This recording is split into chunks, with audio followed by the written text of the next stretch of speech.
Giant Goofballs, a New York Giants podcast. Are you a goofball that loves Giants football? If so, sit back and relax as we talk about the team that both excites and frustrates us so much. And now, here are your goofball hosts, Drew and Rob. Welcome, fellow goofballs, to Two Giant Goofballs, a New York Giants podcast. I am Drew, joined as always by... me, Rob. Let's get some pick'ems going.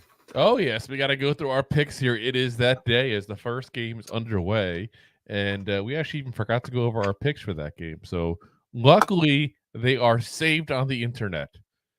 Good old internet. Nobody can make any changes, because the Jets are already up by 2 touchdowns. Which is maybe good, maybe not good. Maybe we'll go over that in a minute here. We also got some Giants news here, including Jalen Hyatt. Is he on the trading block? Crazy stuff going on today, guys. So let's get right into the Giants news here. Then we're going to go over, after that, the injury report here for the upcoming game. Because, guys, if you're a Brown, you're probably injured. That's basically what it's getting down to right now, which is just crazy. It feels weird to be in the opposite end of that. So first off, we talked about the fact that the Giants brought in Greg Joseph Thursby, the new kicker for the New York Giants there, former Viking, former Lion, former Packer, former Titan, former, played with like 10,000 different clubs, it feels like already. Well, we talked about the fact that it was pretty obvious that the Giants didn't want us to have Jude McAtamney. I never can pronounce his damn name. One day I'm going to do it. Jude McAtamney. There we go. We got it. Anyway. Gonna do it. So special team coordinator Michael Ghobrial came out today and said it's going to be good competition. And that got everybody going, whoa, competition? Because this was expected, like you signed Joseph, who's a veteran kicker, literally held down the fort for 3 years in Minnesota as their kicker. And you go, wait a minute. Hold on. You got this rookie and you might have him kick instead? Like, yeah, that's a little crazy. And guys, I think this was for one reason and one reason only. I think it's to protect Jude and not make him feel like he's there for show. Because that's got to be demeaning. Like, you're the backup kicker on the team. Who wasn't activated to play in the game. Wasn't activated to play when the primary kicker is injured. And then on top of that, when he's out for weeks, they bring in somebody else. Almost immediately. Yes. Not immediately enough, but still. Yeah. Like, that's the meeting. That's the meeting. That's basically the Giants saying, you're not good enough. Except in an absolute pinch where there's no other option. No, they didn't even say that, because where was he Sunday? Sure, there was no other option on Sunday. They didn't put him on the roster. It's crazy. I mean, again, this goes back to what we said in this program many times. He is an international player exemption on the practice squad. He does not count against the roster limitations you have in the NFL. That is the only reason he's a New York Giant. And it's funny because I've heard some guys go, oh, give the kid a chance. The kid couldn't even hold the job at Rutgers. Yes, about to say. He can't even make it in college. Yeah. Not even college. Rutgers. Like, no offense, I'm sure we got some Giant fans here who are Rutgers fans. But it's not like he lost the job at, like, LSU or Ohio State or Alabama or Georgia. Like, it's Rutgers was Big Ten. Still. It's not the Big Ten. They're more like the tiny 10. Yeah. It's like a lowercase 10 there. To be honest, Rutgers hasn't been exactly the greatest, except for those Ray Rice years we don't talk about. I was going to say, 15 years ago. Like 20 years ago now. I hate to break it to you. No. Yes. It's been probably close to that. So probably. Yep. It is. That was definitely closer to 20. So yeah, like I said, I think that's all it is, guys. So if anybody's worried about, is there a battle going on right now in practice between kickers? No, there's no battle. There might be a battle in name, but that's all it is name only. Greg Joseph will be the starting kicker on Sunday. If he's not, he probably got hurt. That's how sure of it I am at that point. So I wouldn't worry too much about that, guys. So anyway, either way, it's kicking position. You just want to have a kicker. It's rare the kicker makes a difference. Sometimes it does. But we have a good kicker. He's coming back. This is just for a couple weeks, guys. Hopefully it's not like last year. Because honestly, if it's like last year and he's out again for the year, guys, it's time for a new kicker this offseason. 100%. I like Gano. I got respect for Gano, but whew. I mean, I say it constantly in this program. The best ability is availability. If you can't play football, you don't deserve to be on the team. And he's getting up there. Yeah. He's getting up there. He's in his late 30s now. He's 38 now? I mean, something like that, 38, 39. A young kicker there at that point. So, all right, let's get into the news that really kind of blew up Twitter here today, guys, because it's all Bobby Skinner's fault to Talking Giants. So, Bobby. Yep. Hyatt on the trading block?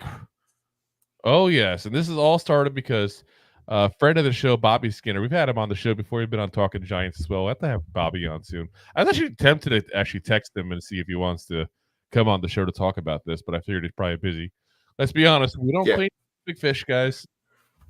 So, but he put up a thing of Jalen Hyatt, a tweet about him kind of alluding to the fact that, there might be a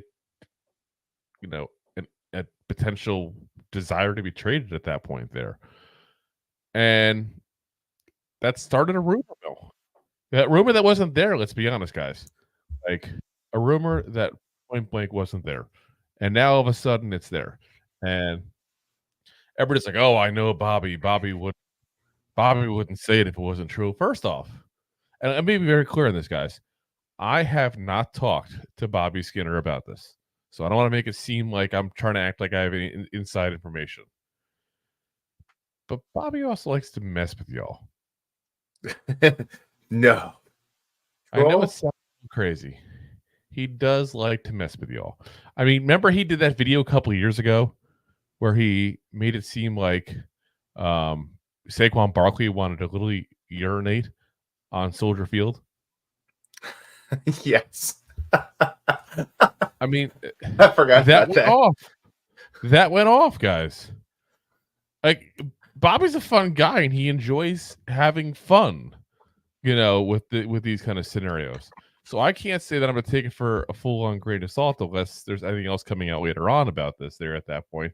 I will say this LPG license plate guy came out and said afterwards and responded to the tweet. It said, there is more to the story. Oh. So we talked about this for a while. Something is going on behind the scenes with Jalen Hyatt. Because Jalen Hyatt was expected to be right there neck and neck with Darius Slayton this year. Partially because of the fact that you need to develop your guys and they need snaps to develop. But partially also because this is probably Darius Slayton's last year as a Giant. Most likely.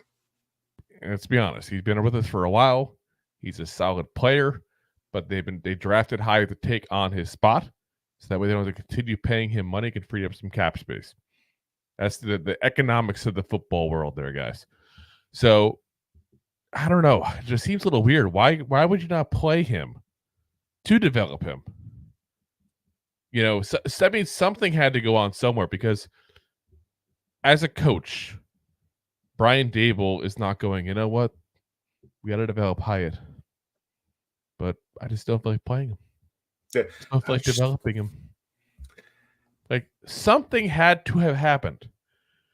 And we don't know if he's actually asked for a trade or anything. Again, Bobby could be messing with us. It just wouldn't be the first time, as we said. So, but listen, if Jalen Hyatt's on the trading block, guys, I don't know what you're expecting right now out of him. Like, seriously, I don't know what you'd expect to get for Jalen Hyatt. Well, it's not like we've really showed the world what he's got. So, but that's the problem. That's the whole problem. You know what his stats are this year? Probably 3 attempts. 3 games. Sorry, 2 games. 2 3 games. attempts. 0 catches for 0 yards and 0 touchdowns. Yeah, I'm curious what the throw 2 is. I can look that up real quick for you. That's not a problem. Definitely the one they dropped. We got the one drop we know, obviously. But it's just like I don't see the value. One target, that's it. That's the only target he's had all year long. That one drop. How snaps he's played. So I don't see the value for the team. I really don't. You know, even last year, 23 catches, 373 yards, no touchdowns. It took him 40 targets to get that 23 catches. That's not a very good percentage. Yeah. So, and guys, I'm not trying to knock Hyatt when I say this. I'm trying to be realistic because Giant fans, I feel like there's certain players we like to put on a pedestal and make them think that people think that they're better than they actually are. Usually those players are the ones that don't get playing time. And that's what happens. We don't see them enough. We go, oh, it's got to be good. Why are we keeping on the bench? Like, and it's just like a desperation move. Kind of like how people are with you know, most teams with backup quarterbacks. It's a backup quarterback thing. Like they always say in a bad team, the most popular player is the backup quarterback. And there's a lot of last year was a stud. But with the Giants fans, I feel like, but I feel like with the backups, all of the backups almost like with the Giants get that way. And especially when we drafted somebody, you know, he did really good in college, and people are like, oh, he must be like, there's got to be a reason they're not playing him, guys. Especially when we're 0-2, we're having problems pushing the ball down the field. I cannot imagine the Giants are like, listen, this guy's great. Let's sit him. Like that just doesn't make sense. There's something going on, guys. So we don't pretend to know what it is. I'm not going to sit there and pretend like I do. If I had to guess, something happened behind closed doors personality-wise, because this obviously went down before the first game. So, you know, as soon as we hear anything, we'll give you guys a heads up. You know, we'll be definitely scouring the news there, scouring Twitterverse and all, see if anybody happens to pop in with something there. But definitely something's going on. And it seems like license plate guy knows at least some of it. And he's got the insides to know that kind of stuff. That guy knows everybody on that team pretty much. So, you know, everyone loves that guy. To the games there for the last 70 years, it feels like. It's not that old. It's amazing to see like a picture of him when he first started going to games. See him now. I know he's not. I'm messing. He's not. I think he's in his 50s. Not even that old, really. He started going very, very young. So all right, guys. So like I said, any update we get, we'll give you guys a heads up on that as it comes out down the pipeline there. So let's get into the injury report. But before we do, guys, if you haven't already, if you like getting Giants news, if you're that Giants fan that needs all the Giants news, give it to me. Do yourself a favor. Hit the little thumbs up here. Hit that subscribe now. Share it to a friend. Because, guys, we are live at least 3 nights a week at that point. Right now, 4 because we're in season. We have videos that go up literally every single day. So if you want all of the Giants news, hit that subscribe button, guys. That's how you get it there. Whether you're on YouTube, Facebook, hit the like then in that case. You know, like whatever platform you prefer, go for it. Go for them all if you want. So let's get into that injury report, guys, because this is going to take a minute now. This is going to take a minute on just the injuries for the Browns. That's how bad it is, guys. It's getting like, this is like reminiscent of like a Giants injury report for the last couple of years. That's how bad it is for the Browns right now. So let's go over the Giants first. Popcorn and let's hang out. Did not practice. 2 guys. It's going to take a second. That sure is. Nick McCloud, first off, with the knee injury, still not practicing. So I think it's safe to say that since he's still not practicing, we will probably still not see Nick McCloud this week there at that point. It's a knee. You don't want to mess with it. You don't want to go too quick with it. If you do that, it's going to linger, you know, and you don't have to let it linger. You don't have to. Don't have to let it linger. Otherwise, Isaiah Simmons also did not practice. Now, this is non-injury related. This is a personal matter he's dealing with. The Giants have not disclosed what that personal matter is, nor has he. To be very frank, it's not our business. If it's a personal matter and it's not a team thing, they're humans. They got things that go on in their lives at that point. He's been out the last 2 days with that issue. We don't know what it is, but he's expected to play on Sunday. So no issues there. Limited participation, guys. Linebacker rookie Darius Muasau with the knee injury is still limited in practice as well. They didn't give any indication as far as, if we think he's going to play or not there. I will say this, it's been traditionally, if you're limited in practice, it's just to protect you, and you're probably going to play. That's not a guarantee, obviously, but I would expect to see Darius Muasau back on the field there this week here. Also on there, Kayvon Thibodeaux was the new guy this week here. Shoulder injury. According to head coach Brian Dable, he is expected to be playing on Sunday there. So I think it's just them kind of being cautious to make sure we don't get him hurt at that point there. And that's it, guys. 4 guys. When's the last time we've had that little injuries on a Giants roster? He's week 1. If I told you to start the season, we'd be going to week 3 with just 4 guys in the injury report, and one of them's not even an injury, it's just a personal matter he's dealing with, and our offensive line would be doing awesome. You'd be excited, wouldn't you? Be thrilled, ecstatic. Crazy how life works, isn't it? But they still lost 2 games already. Yeah, exactly. So let's go to the Browns here. So did not practice. First off, Myles Garrett, all-world, all-pro, the guy who's just the star of the Browns roster there, foot injury. He did play last week with the same injury. They kind of had him at like 65% of the snaps instead of being out there on a much higher basis. I think that's probably what you're going to see this week out of him, guys. I think we'll still see him in the game. And we're not going to skip him as much as I'd love to see that happen. And they're just going to give him rest. They're not going to push him out there to the point where he's going to get hurt long term. If he gets hurt long term, they're in trouble. They know that. That's their best player they have on the entire team. They're not going to rush him back. So, tight end David Njoku, who got hurt week 1 with a shoulder injury, Pro Bowler, guy that took a little time to develop, and now has become one of the best tight ends in the league. I do not expect to see him at that point there. I think you'll see him probably within a couple weeks if you happen to be a Browns fan watching, but they're going to take their time. Same thing. They don't want to rush someone back and get him hurt. Running back Pierre Strong Jr. hamstring. Now, I don't know what's going to happen with him, guys. Here's part of why. To be very frank, I don't care. He's got 3 rushes on the season for 10 yards. That's not exactly the high volume production guy. No. I don't think him being or not being in this game is really going to affect the outcome very much. Probably not. Probably not. Let's get to the guys they have that are limited participation. And this is where you got a whole host of big names here. So, long snapper, Charlie Hewlett, who's got a foot injury. Tampa guy from my neck of the woods. Browns snapper since 2015, guys. That's a long time with the team. So, limited participant there. Tackle DeJuan Jones. Remember him? Kid from Ohio State, like massive. This kid's like 350 pounds. This is like a big guy here. One of their 3 tackles they have a lot of confidence in. He's got a knee injury. Defensive end, Za'Darius Smith, which is weird because I always think of him more as a linebacker. He's kind of an all-around pass rusher, more of an edge rusher. So they're using him more as a defensive end here. 3-time Pro Bowler. He's got a back injury. Cornerback Denzel Ward, shoulder injury. He's a 3-time Pro Bowler as well. Now, he didn't play much last week at all. So his is one that's a little more concerning for them, especially because whoever their top corner is has to face Malik Neighbors.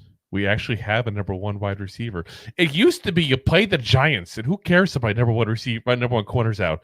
They don't have a number 1 receiver. This is how this team changes now, by having Neighbors. This is how things are different now, by having Neighbors on this roster. So, 129 neighbor. Tackle Jedrick Willis Jr. He was one of the guys that came out of that group that came out with Andrew Thomas there. Knee injury. His starter, he's missed half of last season with the injury and also hasn't played yet this season. So he's a guy at 50-50 probably if he plays. Defensive end Alex Wright with a tricep elbow injury. So we've got 2 different arm injuries there. Starter as well, 3rd-round draft pick back in 22. Played in both games so far this season, so I don't expect him to miss any time either at that point there. Full participants, which is guys that are injured, but guys that did able to play the full, gambit, so to speak, of practice there. You always expect these guys to go on Sunday, barring any kind of setback. Jack Conklin, their starting right tackle with a knee injury.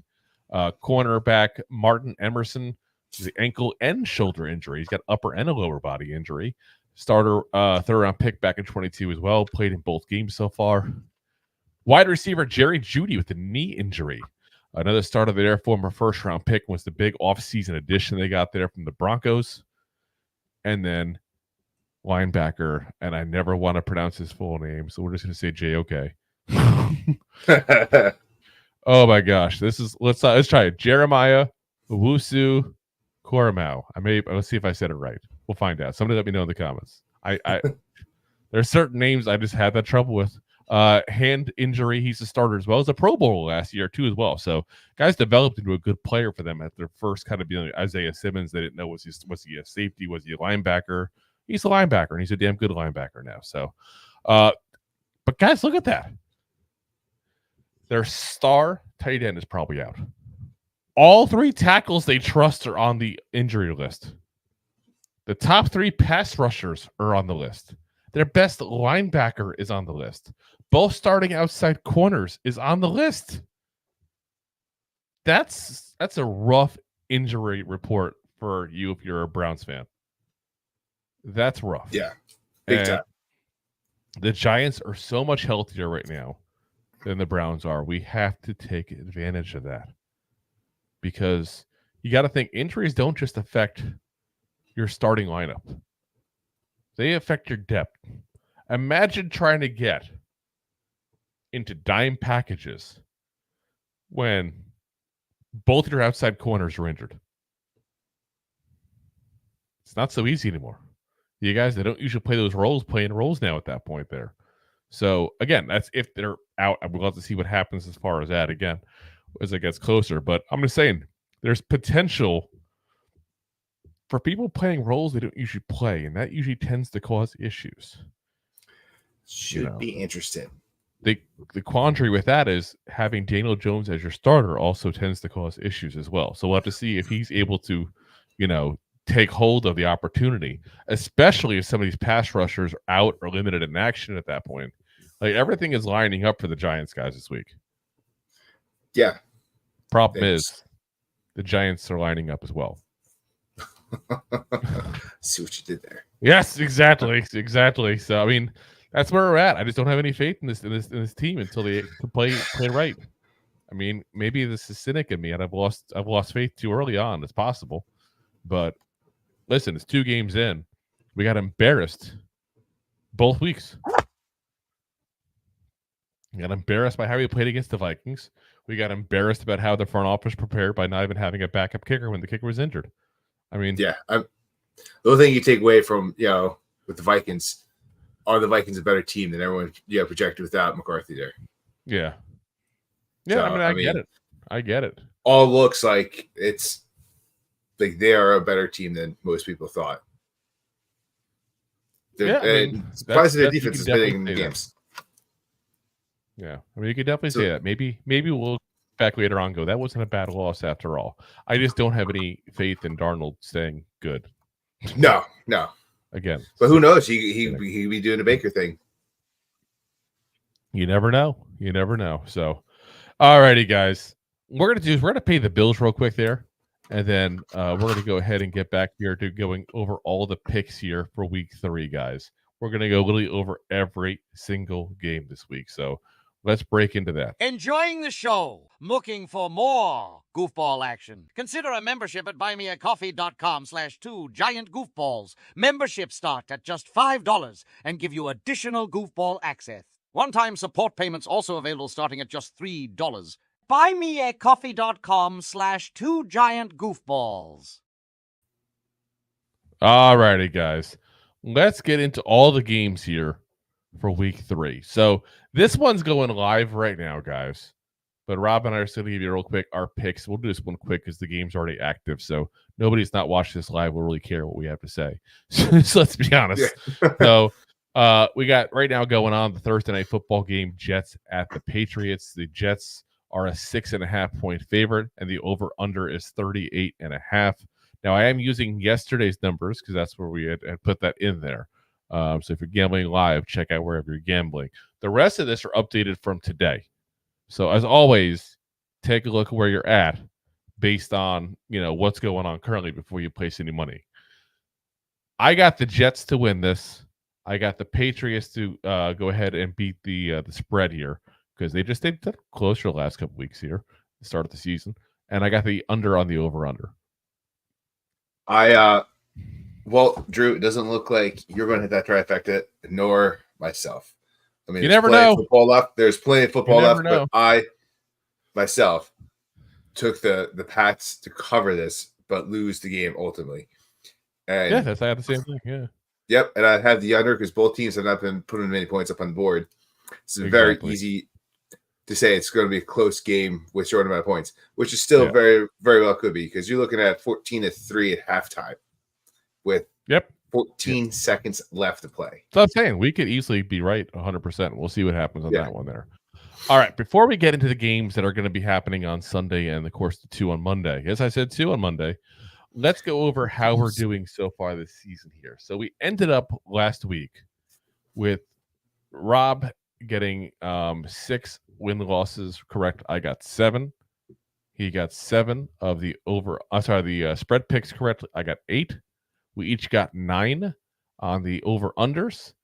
On the trifectas, that's getting the wins, the spread pick, and the over-under, all 3 in the same game.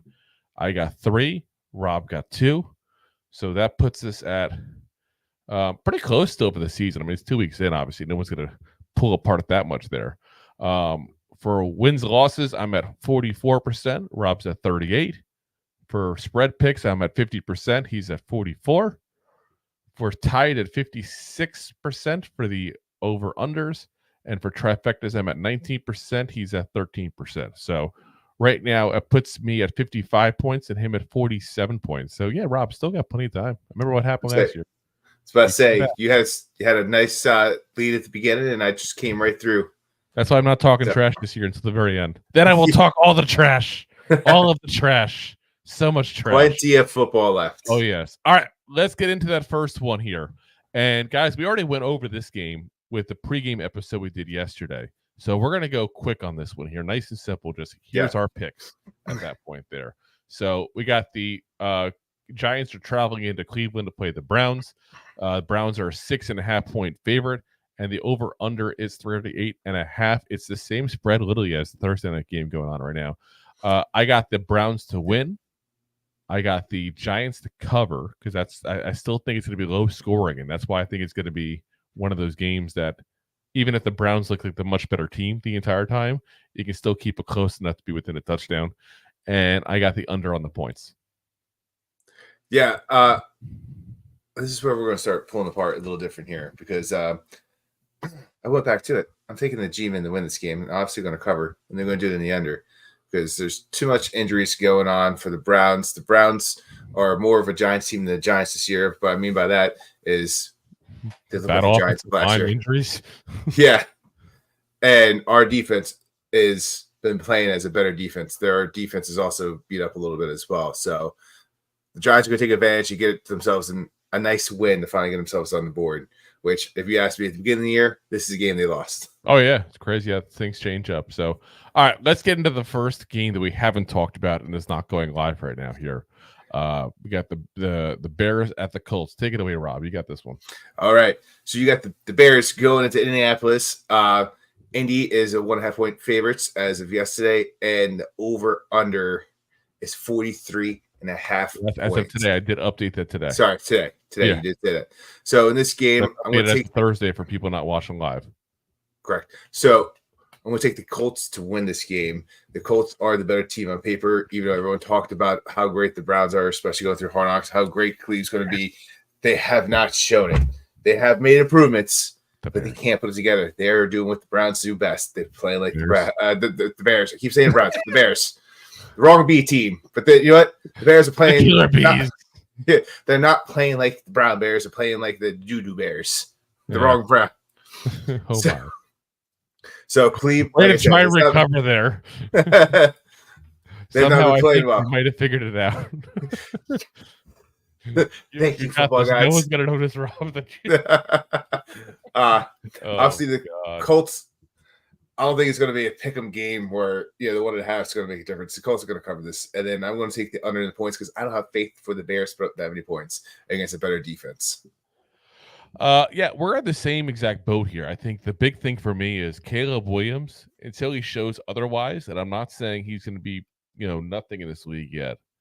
But Rob and I both said we thought he was overrated for what he was coming out of this draft. And so far, he has not impressed the first 2 weeks. So we'll see what happens there. Overall, things can change very quickly. You don't expect a rookie necessarily come out of the gates at quarterback and be an amazing player. It doesn't happen that often. We get spoiled every so often with the C.J. Stroud or even, Anthony Richardson, who was playing against this week. Started off pretty hot there last year as well before his injury. But, guys, he's not looked good. And he's got a really good receiver group. But he's also got a bad offensive line. And we talked about that as well, where you want to help a rookie quarterback, get him a damn line. 100%. And they didn't do that. By the way, guys, we have one. Be helpful when we have a rookie quarterback next year. So I was going to say, it's amazing, too, because there's a quarterback out there that DJ has some better stats than, and that's Caleb. Yes, there's actually a few, which is the scary part. Let's get into the next game here, which is the Texans at the Vikings. The Vikings, one of the surprises of the year. Who had Sam Darnold going in 2-0 to start the season, guys? Not many people. Not many people at all. So you got the Vikings. I'm sorry, the Vikings are a 2-point underdog in this. The over/under is 46. And guys, listen, I get it. The Vikings, especially if you're a Viking fan, it's a great story. Those Vikings are so hot right now. Like Sam Darnold finally actually being what people thought he could have been coming out of the draft. Remember, guys, he was the quarterback of that draft. The quarterback of that draft. Like, it was an upset when Baker was the first overall pick that year. That wasn't that makes sense to take Baker Mayfield first. No, people were like, what the hell? Even Browns fans were flipping out they didn't take Sam Darnold. Yeah. The Jets were chomping at the bits, and we're so glad we took Saquon, and they can go ahead and get the quarterback they would have taken if he was available at first overall like that, But I feel like I have enough time and history with this guy that while I'm not going to say it's impossible he's Geno Smithing us, I'm going to say it's not likely. Players don't usually play very well, very bad, for 4 or 5 years, and then all of a sudden be good. That's not typical in this league, guys. So I think he's going to come down a little bit to earth. Now, keep in mind, he's got some great receivers. That helps him out. He's got a really steady left tackle. Again, that helps him out. Like, he's in the best situation of his career.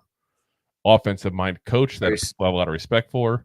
So I'm kind of giving you the pros and the cons there of it, so to speak. But I think it's going to fall apart. And I think this is the team that falls apart against because the Texans are just a solid team. You're saying that the Jets and the Panthers were not good teams? I'm saying that. The Niners are a good team, but he didn't get any playing time.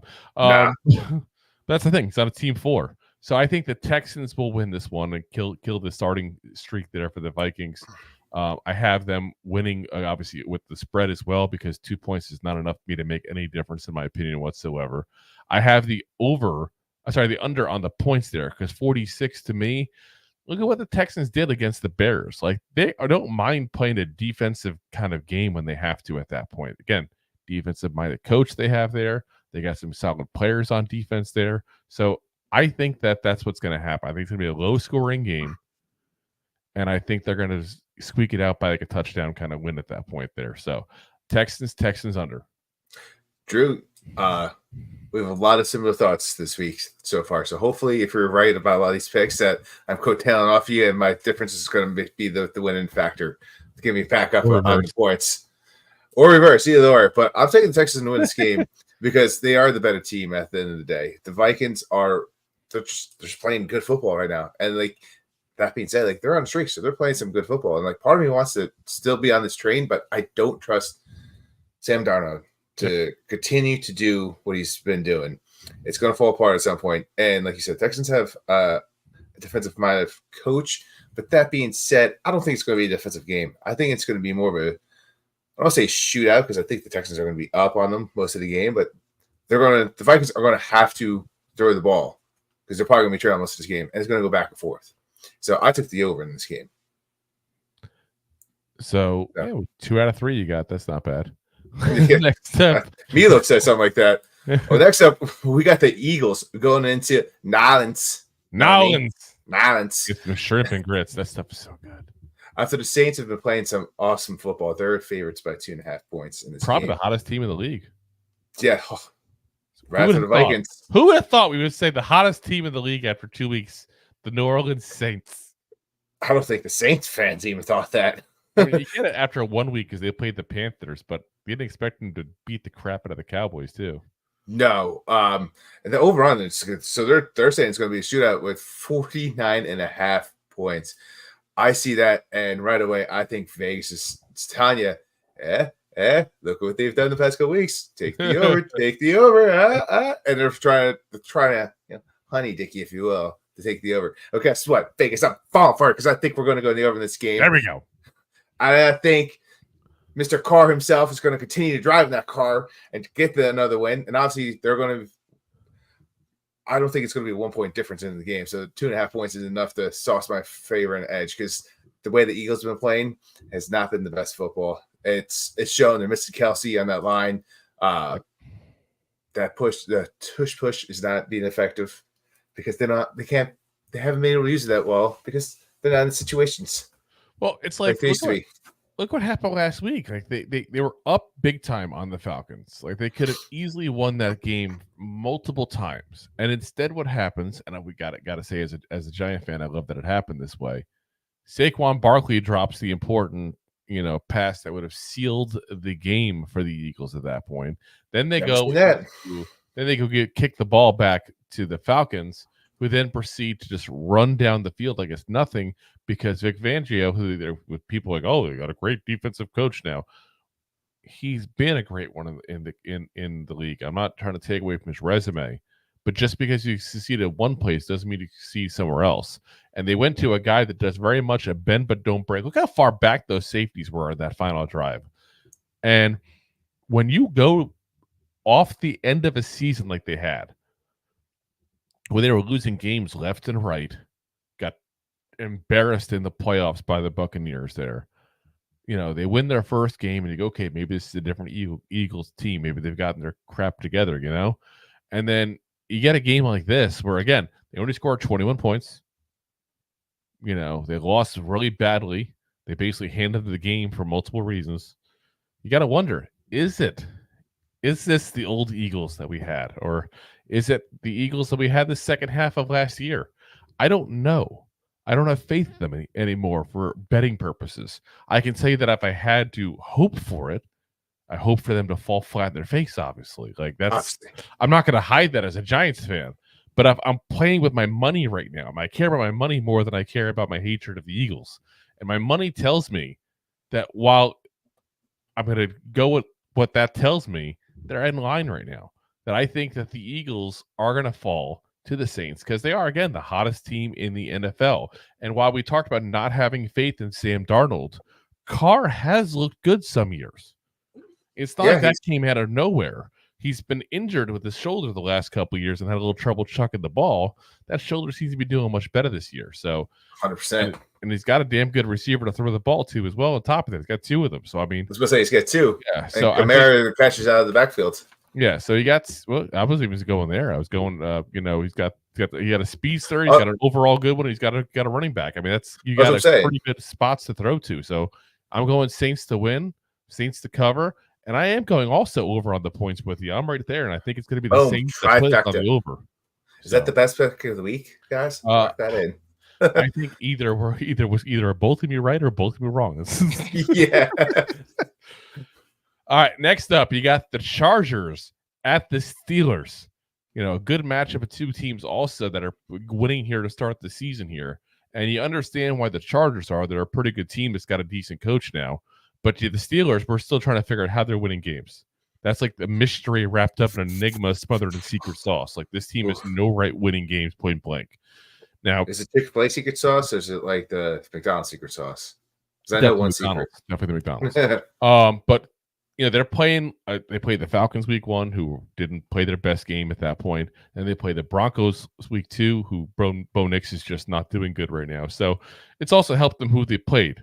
But I think this is the week that changes, because as much as I have faith in Mike Tomlin to get the most out of his team, his most ain't enough. It ain't enough against the Chargers. The Chargers are a solid team at this point. So the Chargers are a 1.5-point favorite, and that's it. And I think that's given a little too much credit to the Steelers and what they've done. There's a 35.5-point over under.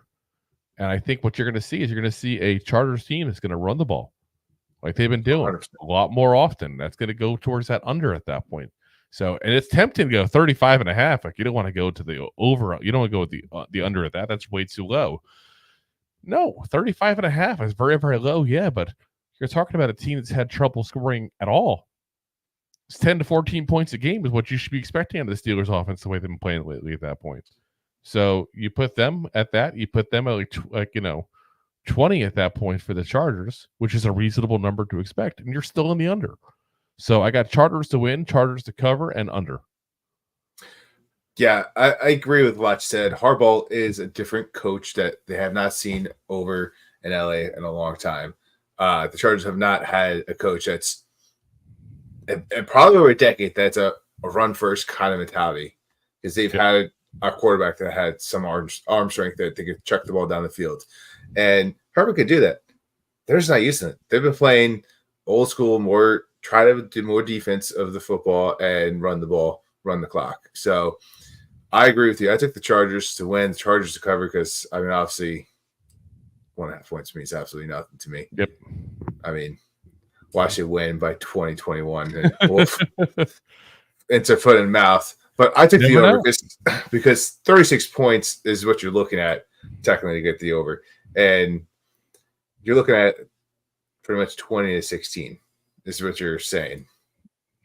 So, I mean, the Chargers, the Chargers, Steelers put up 18 week 1, which is field goals.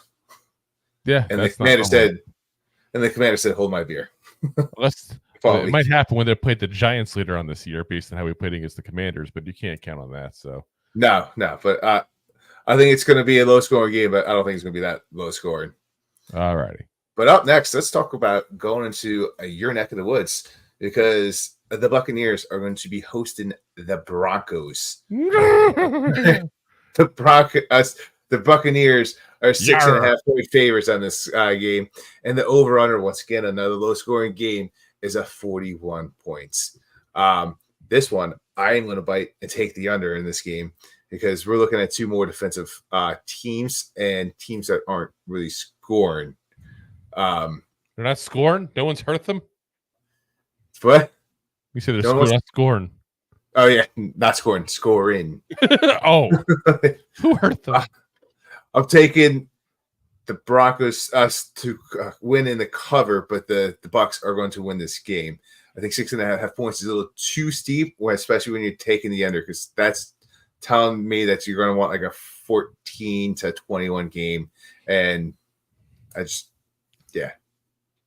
This is a game that I think, and again, I have a decent amount of knowledge on the Bucs that are live in the Tampa Bay area here. This is a team that is this whole area is riding high based on what they've done so far, because they've already exceeded expectations how they played just based off winning against the Lions there. But I got the Bucs to win this game. I honestly think it's going to be a blowout, guys. Like, this is a really good defense the way they're playing, and a lot of that's the coaching. It really is. And I think that you're going to see the Broncos get absolutely destroyed. Bo Nix is going to look really bad again, because you have a struggling rookie quarterback going against a very strong unit at that point on defense. It's playing very well in Tampa here. So, I got the Bucs to win, the Bucs to cover, and I have the under. And a lot of the under is going to be because of how much little points that the Broncos can put up there. You got 41 points to go with at that point. I don't see the Broncos doing more than 10 points. I think it's going to be that bad of an outing at that point. Ooh. And the Bucs are going to put up some points. They'll put up 24 points or so at that point, but that still puts them nowhere near 41. Even if I'm a little bit off on that, I still have wiggle room at that point, even to go for another field goal or something like that. So I'm going to go with that as my as honestly, I think this is a pick of the week to me. This is one of those kind of games because I think the Broncos are going to get embarrassed in this game. I really do. I don't know about that, but we can disagree. That's perfectly fine. All right, we got the Packers going into Tennessee. Could play the Titans here, and guys, this is Malik Willis's homecoming here. Assuming he is still the quarterback here. I know they still like to not rule out Jordan Love to the very last minute there, but everybody's kind of assuming it's going to be MCL. He's definitely there. Yeah, exactly. So, but guys, in the end, I just look at what the Packers did last week, and they did what they had to do to win. Besides puking on the ball with the center, that's a whole different gross. That's amazing. But that's so nice. They went and said, we don't have a good quarterback. And this is funny because Malik Willis is like, yeah, I won the game. But it's like they went at that thing like, we don't have a good quarterback. We got to run. We got to do short routes. We got to use the mobility of this new quarterback. And we have to play solid defense. And that's exactly what they did. Love him or hate him. And I get there's a large segment of people that just absolutely hate the Packers. And I get it. They win every single freaking year. And it's annoying to watch. But they have a really good coach. They have really solid players. This is not like the quarterback, when Aaron Rodgers was the quarterback. And let's be very honest, Aaron Rodgers was the team. 100%. He was the team. Like, this is a solid, well-built, young roster overall. And second youngest in the NFL, I think, right? Yeah. So I think I think they're still going to do what they got to do here against the Titans because the Titans aren't exactly a powerhouse. Will Levis is basically, for all intents and purposes, still a rookie quarterback. He has really fumbled the ball away a couple times already this season here. So that's when you put a good defense and a chance to get the ball, they're going to get the damn ball. So I got the Packers to win. I got the Packers to go ahead and just cover everything at that point. It's going to be, I'm telling you, it's going to be a blowout, guys, for them. But I do have the under on the points because this is another one. And I have a lot of unders this week, guys. I'll give you a fair warning on that. I have a ton of unders. And I say that as I'm about to go into a few overs here. But I have a lot of unders. This is going to be a low-scoring game because Malik Willis cannot put up points. And the Titans have trouble putting up a lot of points there, except for the occasional they go off randomly. So we'll see what's going to happen there. But I think the Packers are still in pretty good shape there. And this is a stretch now. They already started without their quarterback. They've won the first one. They can go into week 2. Then, rest this kid. Let Jordan Love get fully healthy because you'll need him in the playoffs. Yeah, agreed. Jordan Love, they like I said, they're going to wait till the last minute to roll him out. It's an MCL injury. They said 3-6 weeks. When it first happened, there's no way they're calling that guy out to play. They never put him on the IR, did they? No, because the hopes is after 3 weeks you can bring him back on the 4th instead of being on in reserve for 4 weeks. That's the hope. So when you give the quarterback that much money, you're gonna ride or die with him. So you're gonna see that in that spot for him. But Malik Willis did not look like Malik Willis past. He looked like a lot better of a quarterback because they designed the gameplay around him. He looked better than Daniel Jones because I watched that game. Jones, like 22 Daniel Jones. Almost, yes. It's funny because the missus is a Green Bay fan, and I watched that game live, and she was like, "Who is this guy? He looks great." I'm like, "That's Malik Willis. He's terrible," but they're making him look great because they're making short pass plays. And as soon as she said that, there was a deep ball thrown where he was about 8 yards overhead. And then Daniel Jones did the same play about 15 minutes later. Yeah, like I said, there's the comparison's definitely there. That's for sure. So, but yeah, I agree with you. I'm taking the Packers to win the cover and in the under because I don't have faith in Malik Willis to sit there and put up points that much. And it's been pretty fun to watch. What's his face? Just either do like, oh no, throw the ball. Oh, Will Levis. Yeah, Levis. He needs to put a little more mayo in that coffee there to get going. That's for Maybe sure. A little pep in that step. Maybe you should try some garlic aioli.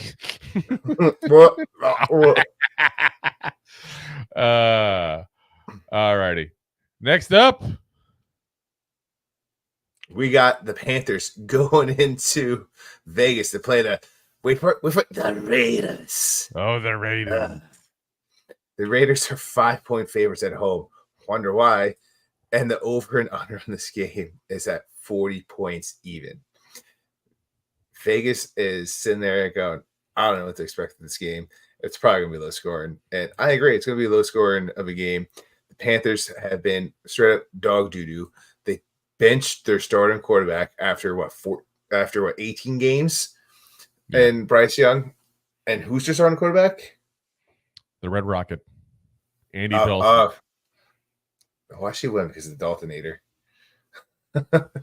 But I'm taking the Raiders to win this game, and I'm even taking the cover because I don't think the Panthers are going to be able to do much at all, and it's just going to be the government she shows what I'm thinking it's going to be, and I don't want to say that much defensive game because I don't think there's going to be that much defense, but you don't need that much defense against those offenses.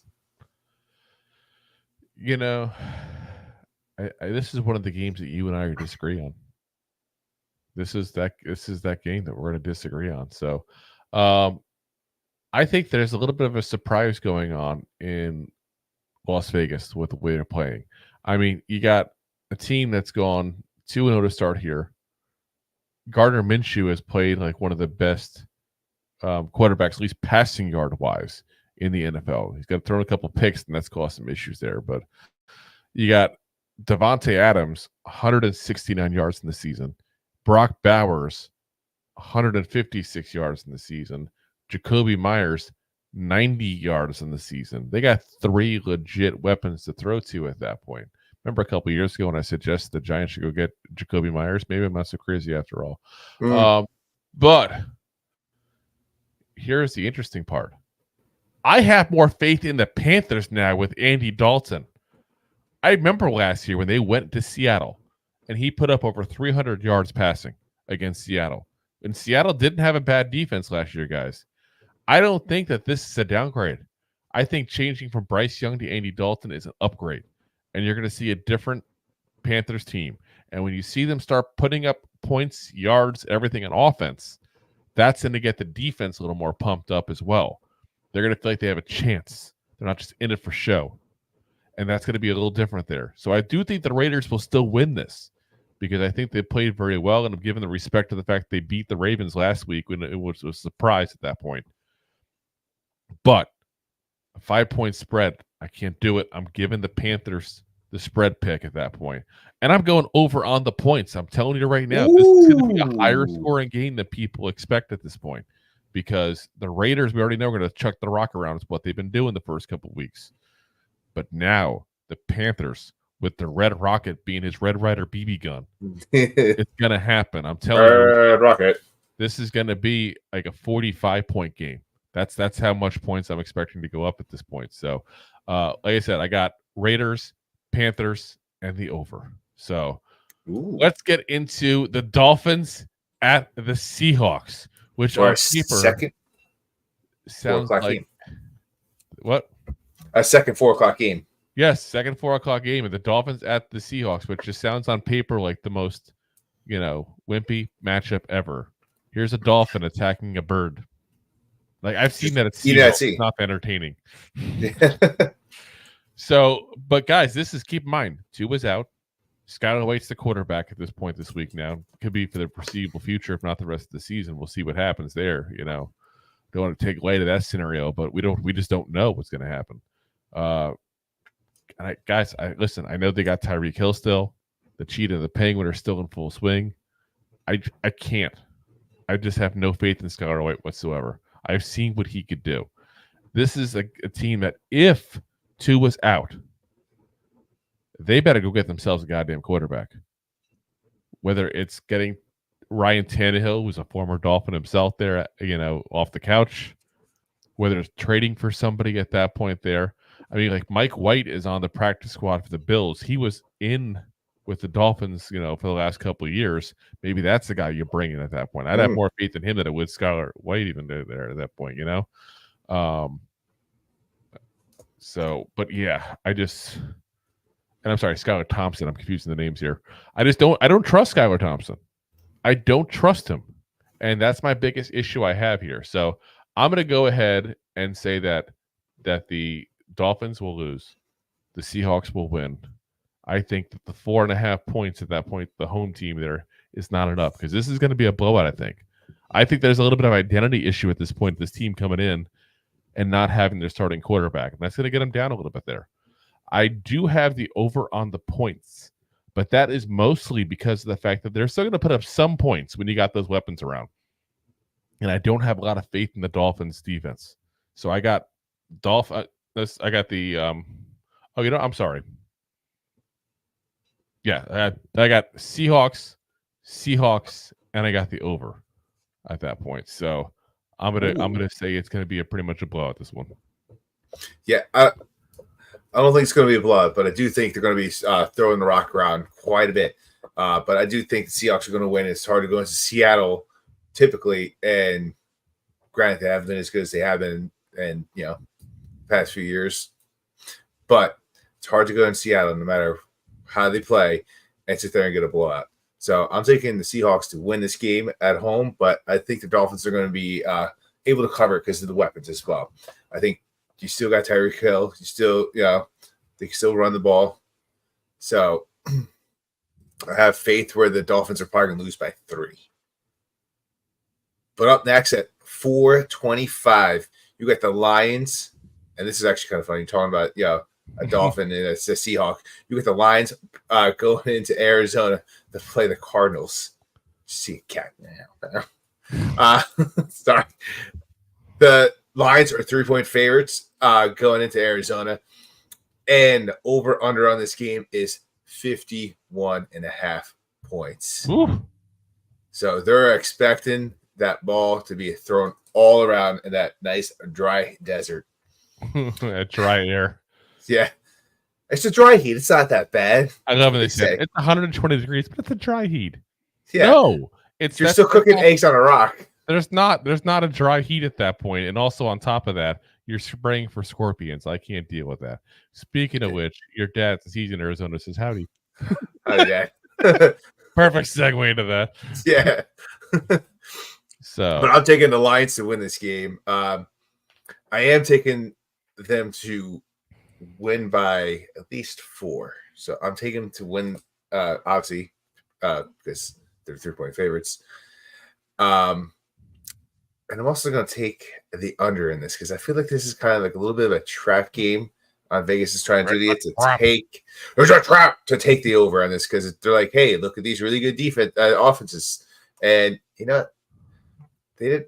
If you took their scores from the last couple weeks and just put them together, like it doesn't really make up and make sense for that. I think it's not so much the defense going to come out there. I don't know if I trust Kyle Murray to go out there and do what he's supposed to be doing because every year he's supposed to be the stud and just doesn't do what he's supposed to. It is a get-right game for the Lions, but not stud. His growth was stunted. Oh yeah. It's too busy sitting down and playing Xbox. I can't make fun of Bryce Young for being so tiny anymore, so I have to make fun of Kyler Murray again. Touche. Well, back to the classics. Dinger. Zinga. Dink. So I'm with you on a lot of what you're saying here. I got the Lions. I don't trust the Cardinals yet, though. I will say they played very well last week. I do think they're going to put up some points overall because Marvin Harrison Jr. was a beast. I mean, we got 4 touches and 2 touchdowns. I mean, it's crazy. Yeah. But the one place I differ with you is the over-under. Whenever you're going to 51.5 points, that's a freaking high number. That is the highest number this week. That tells me that Vegas think this is going to be a high-scoring game, obviously, or they wouldn't have it so high. They're asking me to take the over, and I'm going to oblige them. I'm going to take the over because since you insist, that's 25 points a game, per a team, basically at that point. 26 if you want to get technical. Yeah, like you're not talking 30 points apiece. I don't think it's unreasonable considering what these two teams can do on offense to expect that. So I'm going over on it. So next up, we got the battle of the Ravens at the Cowboys. And neither team has looked so solid so far this year. The Ravens are 0-2, but they did lose to the Chiefs. So you got to get a little bit of asterisk in that 0-2, though they should have won it if Lamar Jackson was a quarterback, not a running back. And then you got the Cowboys, who looked really good week 1 against the Browns. So we already talked about that in our episode yesterday, how the Browns more beat themselves and the Cowboys beat the Browns, the way things were going. But then they get destroyed by the Saints last week. So, you know, By the hottest team in football. Yeah, so you look at this and you go, what's going on here? And we talked about all the changes going on with the Cowboys, and there's a lot of changes that happen in that roster overall, coaching staff, everything in this offseason, and not for the good. I still trust the Ravens were going to figure this out. I just do. They've got too much of a history of doing well in this league that I just trust they're going to figure it out. Now, that being said, they're going into Dallas, and the Cowboys played extremely well in Dallas last year. So you can't take that out of the equation. But this isn't the same Dallas team, guys.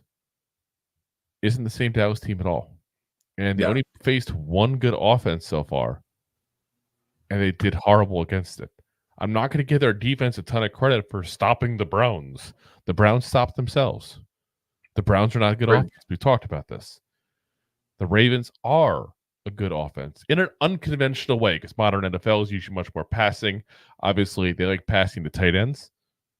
They don't like to pass much to receivers, except for Zay Flowers, who's be a stud. I think you put him in any other team, basically, he'd be a household name. But you also got Derrick Henry. You got obviously Lamar Jackson. Like this is an unconventionally good offense here. The defenses have a little bit of struggles, I think, because of the change with having a new defensive coordinator with Mike McDonald off to the Seattle Seahawks this year as their head coach. But I think they can get it together. I don't have a lot of faith in the Cowboys. And again, I'm trying to put my own bias aside as a Giants fan and just say this is a team that is not as good as it was in past years, because it's not on paper, at least. Until they prove otherwise, I have to assume they're not as good, because they lost a lot of players to Commanders because they signed every Cowboy they could have. They lost Dan Quinn, who was an excellent defensive coordinator, and Don Zimmer's good, but he's not Dan Quinn. And their starting running back is Ezekiel Elliott, who is basically a a short yardage back for the Patriots last year, because that's what he's down to at this point in his career. So, yeah. I'm going to pick the Ravens to win. It's only a 1-point difference, but either way, it goes to the, it's going to go to the Ravens. 1 point's not going to make or break me anyway, but the Cowboys are getting 1 point at home.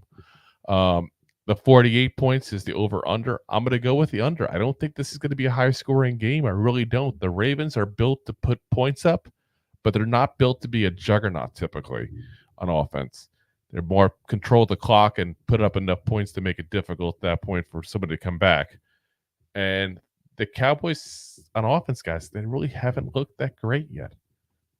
Again, I know they put 33 points up against the Browns. That was the Browns making mistakes. They gave up interceptions, kept giving up penalties. They kept, putting them in position to score. And they scored a ton of field goals in that game, too. They couldn't close out the touchdowns. So, Ravens under. Yeah, I believe what you said about both teams pretty much sums up, 4 games of football, if you will. But the only team that's got a win in those 4 games is the Cowboys. Yep. Like you said, it was the Browns who have a terrible offense. Defense is beat up a little bit, but yeah, we talked about it. Dak Prescott had 177 yards passing in that game, and Ezekiel Elliott, their leading rusher, had 40 yards. So when it says 33 points, it's a very misleading statement of what their offense did. Yeah. But the defense still is a good defense, and I think that's... Ask New Orleans that. Well, I mean, also ask the hottest team in football. I hear you. Is it though? Only the first team they beat, and I know what I said this even earlier, so I'm not taking that back 100% because they are. But what I'm saying is the only other team they beat was the Panthers. I know. Listen, I said this as far as how good this Cowboys defense is this year. I said that Monday. Yeah, look what the Saints beat. Can we really trust it? But I'm actually going to take the boys to win this game, and obviously they're going to get that 1 point. And then I am also going to take the other game because, like, I think both teams are in an identity crisis right now. Yeah. They don't know what's going on. The Ravens and old Ravens would have won last week, but they don't know what's going on because their defenses, they're all over the place. They're missing some key players from last year, and obviously their great defensive coordinator. And I think it's going to be a low-scoring game, and the boys are going to be able to squeak one out. Typically, if you look at the stat history of when they've lost games, especially against the blowout, they come back the next game and they play better football, a lot better football. So is it a McCarthy thing? Maybe, because that's what it seems to do. He blows someone out, he gets beat the next week, and then he comes back and wins again. He's done it. They've 15 losses in 3 years? He's done it 15 times. Well, we shall see. That's one of the games that might decide the weeks for us here. There we go. Up next, we got the Niners going into LA playing the Rams. The Rams. The Niners are 6.5 point favorites. Such a mean team over there. Hitting the Niners off of mountains. The over in this game is 43.5 points. There's a lot to be said about this game. Everyone wants to say the Niners to bounce back and win great football. I would probably stay away from betting this game. These teams play each other tough. The Rams they're going through some injuries right now, but it's still a divisional game that it's going to be a hard fighting matchup. But I'm going to take the Niners to win this game. But I do think it's going to be a closer game than people are giving it credit for, and the Rams will get this cover. Matt Stafford's too good not to play better football. And I'm going to take the over. And I don't think it's going to be much over. Or is he in concussion protocol? No. I'm not even looking at that part. To me, it's just they're missing too much stuff on offense, guys. It's just, oof. I can look up real quick on that. I don't look at that. I already made my decision before that even. I can look up Rams injury report. But I can't get past the people they have missing right now. Like they got some key players out. Puka Nacua, obviously. Stephen Villa's out at that point there. Like they got some big names out at that point. Cooper Kupp did not practice. He got the ankle injury. You're good on Stafford. Kevin Dotson's limited with a foot injury. I mean, it's a lot of players. Key players on offense that they're going to be missing, and their offenses are bread and butter. So, I just think it's going to be a tough game in the division. I'm taking the over. I don't think it's going to be much over that, but I think it's going to be enough to be over. I think saying that Vegas is saying with 7 points favorites that they're going to go down, it's just going to be 43 or 23 to 17 is what they're thinking. 24 to 17. I think this is going to be a bounce back. I think it's going to be a bounce back game for the Niners. I think this is going to be a crush them kind of game at that point because the Rams are just missing pieces, important pieces. And the Niners are missing one important piece in McCaffrey, obviously, at this point. But they didn't seem to miss him too much week 1. Week 2, they definitely did. I'm going to say this is a get-right game for the Niners. You got Niners to win. Obviously, I think they're going to cover at that point. So I think it's going to be pretty much a blowout. I think the Rams don't do much on offense, and I think this is an under, actually. Oh, spicy. So, time for Sunday night. Night. The Chiefs at the Falcons, guys. And listen, as much as it was fun to watch the Falcons rip victory away from the Eagles there, this is going to be a Chiefs game, guys. There's not even much analysis even needed at this point here. The Falcons are a team that could do some things this year, potentially. But the Chiefs, guys, it's just they're the best team in football until proven otherwise. So when you're playing 100%. The best, I'm going to take the best, especially when you're only giving 3.5 points to the Falcons. That's unless they lose by only a field goal, that's not enough to make a difference at that point. So I'm going to say Chiefs. I'm going to say Chiefs to cover, and I'm going to say under on the points as well because the Falcons have not been an offensive juggernaut. and the Chiefs have had their struggles as well, especially with guys like Travis Kelce right now. So we're going to see what's going to happen there. And obviously, I think Kelce will get things straightened out before the season's up there. But yeah, I'm going to go Chiefs under. Yeah, I mean, I put the over in this game, but I actually am going to leave it as the over. But Pacheco's not going to play. But I'm taking the Chiefs to win. The Chiefs in the over. I think it's going to be. You talk about bounce out games before. I think it's bounce right back game right for Travis Kelce, because Pacheco has been the guy that's they've been giving the ball to in the backfield, let him do his thing. I think they're going to have to throw a little bit more, and then which is going to make their time they're going to have to score more points because they're not going to run the ball as much because they're not going to. I don't know who their backup running back is. Are they going to trust them to keep running the ball against the Falcons defense? I don't know. So Mahomes is going to have to throw the ball a little bit more around, and then which is going to mean Kirk Cousins is going to actually have to utilize some of the weapons he has in offense. So it looks like they got Cameron Steele as their number one running back right now. So yeah, definitely not great. 9 carries, 27 yards so far. So he's a rookie from UCLA. So yeah, who knows though? When Isaiah Pacheco started, if you had told me Isaiah Pacheco was starting, running back a couple years ago, I'm like, who? No. So I mean, you're not wrong. Listen, Andy Reid's got a great. He's got a great history of picking up right talent for the most part. Yeah. So listen, I'll say this: if you are a fantasy football player, and he hasn't already been picked up, Carson Steele might be a good option to pick up real quick, because especially in your flex spot if you're in a 12-man league. Heck yeah! But it's also listen, if you're the Chiefs. I'm sorry, if you're playing the Chiefs, you're not trying to stop the running game. You're trying to stop Patrick Mahomes. It makes it easier to go in there and just play the running back role at that point. So, we'll see what happens, but it's not a bad guy to pick up and try to stash for a week and see what he does at that point and take it from there. Yeah. Excuse me, I got to go fantasy football real fast.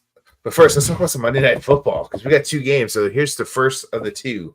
You got the Jags going into Buffalo playing the Bills.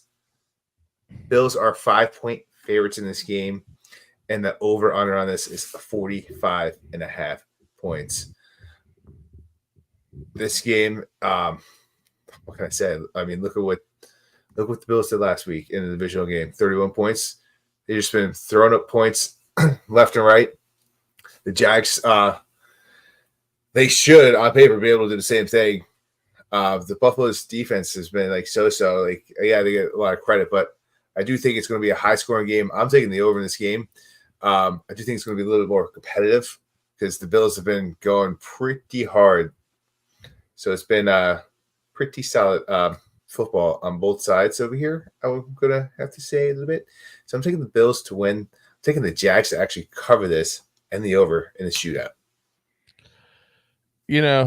I'm looking at what they've done so far, and I gave the Jags credit for sticking, close by the Dolphins at that point in week 1. Then they lose to the Browns in week 2. But I looking at how they lost. The Jaguars have scored 30 points in both games combined. That doesn't give you a lot of faith against a Bills team that has a very good defense and not too shabby at quarterback, so therefore their offense isn't bad either at that point there. So I just think this is a game that I don't trust the Jags to do right in whatsoever. So I'm going to say that the Buffalo Williams are going to win, to give them their proper name. And I got them also covering the spread at that point, because 5 points is going to be, I think it's going to be a not so close game at all. And 45.5, I'm going to go under on that, because of the fact that, like I said, you got 15 points a game you're getting right now from the Jags at that point. So that means the Bills have to do more than 30 points. They're not going to do that. They're going to put their feet up, their foot off the pedal the second it's over, and they're just going to run the ball. That's going to slow down the scoring, and I got the under. Yeah, well, their coach, Bill Burr, likes to hit the gas until about 30 points. So there you go. We'll see what happens. We'll see what happens. That's where I'm thinking it's going to happen. So we got then the last game is the Commanders at the Bengals here. And listen, this is kind of a scary one because you go, okay, the Commanders almost lost to the Giants and should have. The Bengals lost to the Patriots week 1. Like this is a difficult one. This is a game I would not put money on until I know what these teams really are. But I'm going to go with history tells me the Bengals are they're going to be the better team at that point there. And I got Bengals to win. Bengals even to cover the 7.5 points on the spread at that point there. I think they'll probably win by like 10. And I'm going to go under on the over-under there at 47 because I just think that the Commanders could not score a touchdown against the Giants. That's not good. You can't count on getting, 7 field goals. Like, that's not typical. So, yeah, I'm not expecting a lot of points from them. But their defense also made Daniel Jones look good. It made Baker Mayfield look like an all-pro. That just tells me that they're going to put up some points here. And if you put up points, the other team can't put up points, and that leads to, a large point differential. So the 7.5 doesn't scare me. But I think the Commanders do so little on offense that they won't score the over-under. This is going to be potentially a blowout. That's in my mind like right now is a possible blowout scenario there. So what you got, Rob? I agree with you for the most part. I'm taking the Bengals to win and then taking them to cover that because, yeah, they lost week 1. No one expected the Patriots to do what they did. But look at history. But look at the history of the Bengals since Burrow's been there. They've always started September slow. They start getting it right week 3, week 4. But it's Burrow's often saying, "Wake me up when September ends." Yeah, pretty much. Big Green Day fan. You really look like Slim Shady at the beginning of the year season. Well, he just doesn't want to be an American idiot. That's it. But that being said, the Commanders as well has no defense. Their offense, they have potential to be a better offense than what they've been with a new quarterback. History shows they don't do well against good defenses. Yeah, obviously, and Commanders played Giants who have a better defense than people give them credit for, if you will. But the Bengals don't really have that much of a defense, so I'm taking the Bengals not to let off the gas. They keep shooting the ball down the field, keep going. You got Chase in; he should be playing all right. And I have a little bit enough faith in Daniels to put some points up. Not much, maybe 14, but it'll help tip it right for the over. Yeah, I just think to me the big thing is I have a lot of faith in the Bengals defensive corner. Anarumo's got former Giant position coach as well, but a lot of respect in the league for him. So I just think that they're going to make Jaden Daniels a basket case with all the different stuff they're going to throw at him at that point. That's what I just think. I just think that rookie quarterbacks always have trouble against really good defensive coordinators, and that's the kind of matchup you got going on right now. So, we'll find out, I guess, this week who wins week 3 there, guys. We'll be back again for you guys Sunday after the game. Literally the second the game is over, we'll be back on live for you guys. So, I appreciate you guys for watching. And as always, we are live on YouTube, Facebook, Instagram. Nope, I didn't put it on Instagram this time. I keep on forgetting to put it on Instagram. Yeah. Instagram makes it such a pain in the butt, guys. Don't even bother. So difficult. No, because it's like I have to put the stream key in, then I got to hit separately yes for that, whereas everything else automatically. But we are on Twitch, and of course we're on Rob's favorite. My LinkedIn profile. Oh yes, LinkedIn profile, and of course we're available the next day on all the audio podcast platforms. That's Spotify, Apple, iHeartRadio, all the big ones there. For all you that are listening on that audio podcast, guys, thank you very much, as we've already officially broken our record for most audio downloads. And it's, as we record this, the 19th. We still have 11 more days to go in this month. Like, we're like barely over 60% of the month. We already broken the record. Like, that's awesome, guys. We Thanks, appreciate you guys supporting us. And that's why we hit goals and hit numbers at that point there. We're already in the midst of our second biggest month on YouTube. And again, it's the 19th. So really, we appreciate you guys really for helping us out there. Hopefully you're getting some entertainment out of it in the process as well, but you're also helping us. So we appreciate that. Again, if you haven't already, hit that like, hit that subscribe, hit that share, hit the subscribe if you're also on audio as well. And leave us a comment, leave us a review if you're on Apple Podcasts. Appreciate you guys for listening in as always. And as always, Giant fans,